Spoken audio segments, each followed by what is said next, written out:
Okay, so I've had an opportunity to go over some of the videos that have been made up to this point, and I figured, nice opportunity to zoom out a little bit, go over how I'm recording things, and also what I've learned.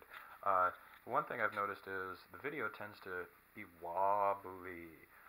The reason for that is my camera stand. I'm using a very small, tiny camera, and it just mounts right on there. And to give an idea of the size of the camera, this is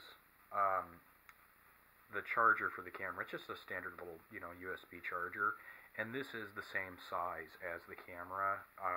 When the plug's in this little bumper, not taken into consideration. And it's a little cheap $50 camera from Walmart, and I'm just hooking it right up there to my light, and then giving it a top-down view of my table. So that, and what I've noticed is when my head has been brushing against the lamp, it's been causing that wobble that we're seeing on the video. So while I'm zoomed out, might as well show you a bit about my workbench. This you're familiar with already, and here's my power supply, and I have a little bit of soldering equipment here, soldering iron, fan, solder sucker, some other tools, and then here I have a Dremel drill press that I have been using for making printed circuit boards, etching my own boards.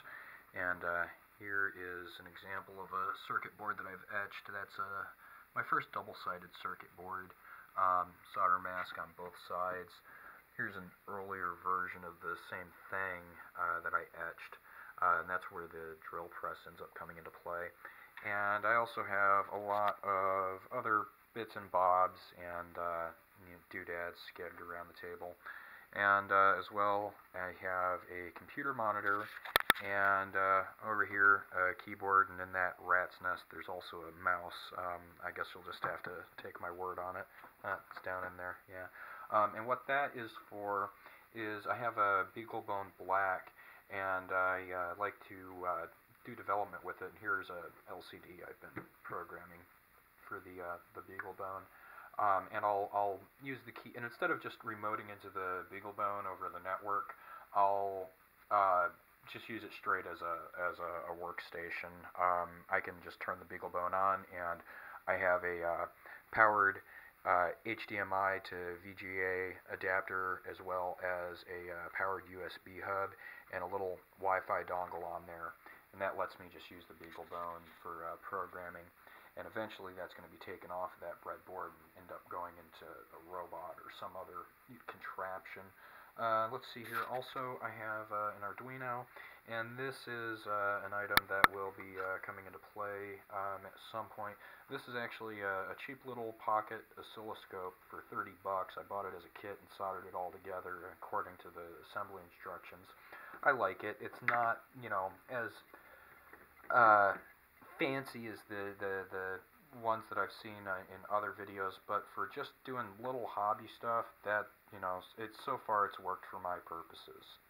And then in a couple of boxes underneath my workbench, I actually have components in various states of disorganization.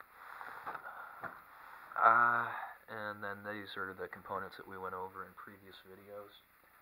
And then we have also my closet, and I keep this locked for good reason.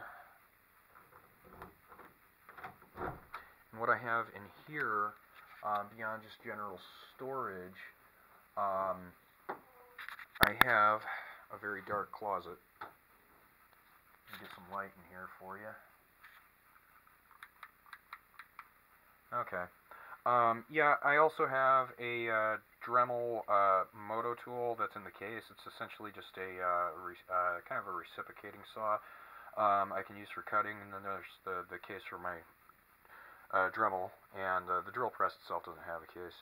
And I actually have a nice collection of chemicals in there, cupric chloride, as well as some lye and some developer, and that's for circuit board etching. More materials that go into that. I actually have some copper-clad board right there. And part of what I'm intending to do is, I'll actually end up etching a circuit board if we continue with this video series. And then here I have, various bits of storage. I like to use rechargeable batteries when I can, so I have a whole bunch of rechargeable batteries and a battery charger. Let's see, what else? This drawer I use for tools, tools I just don't have in use. And then randomize little components when I don't have anywhere better to store them. Typically they're in the boxes on the floor, unfortunately. I need to do something to organize those more effectively. And then down on the bottom I have other, building materials. Then right here in the corner, this is Twitchy. I'll have to get him out and show you what I've done with him. Twitchy is a robot that I have built previously, and he is a hexapod walking robot, and he's controlled over Wi-Fi. And I have most of the stuff in there that he needs to, be functional, spare router and an Android-based tablet. And Twitchy is a Wi-Fi-based robot, or I'm sorry, an Android-based robot. He takes commands over Wi-Fi to tell him what to do. So essentially, he's a remote control kind of a device, but he's remote controlled over a computer network. So yeah, at some point we'll pull him out of the closet and show him off. So yeah, that's pretty much what I'm doing here for my workbench. So yeah, it tends to stay pretty cluttered. But I've found that I can do quite a lot, with this amount of space, and hopefully you'll, be in agreement on that once we have some videos done.